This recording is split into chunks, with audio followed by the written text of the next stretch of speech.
TikToker Zulqarnain Sikandar की गिरफ्तारी की वजह सामने आ गई। हाल ही में पाकिस्तानी यूट्यूबर रजब भट्ट के बाद अब जुल्करनैन सिकंदर भी जेल की हवा खाने पर मजबूर हो गए। हुआ कुछ यूं कि हालिया दिनों से जुल्करनैन अपने करीबी दोस्त की शादी में मसरूफ थे, जिसके व्लॉग और पोस्ट लम्हा ब लम्हा सोशल मीडिया की जीनत बने हुए थे। इसी दौरान शादी की तकरीब से एक वीडियो मंजरे आम पर आई, जिसमें यूट्यूबर को पुलिस की हिरासत में देखा गया। पुलिस के मुताबिक जुल्करनैन को असलहे की नुमाइश करने पर तीनों अफराद के खिलाफ जिला गुजरांवाला के थाना सब्जी मंडी में FIR दर्ज कर ली गई।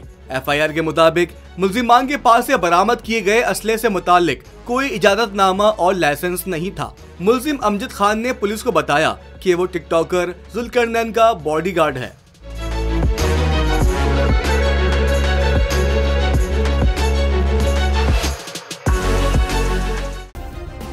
सब्सक्राइब करें और बेल दबाएं ताकि कोई खबर रह न जाए।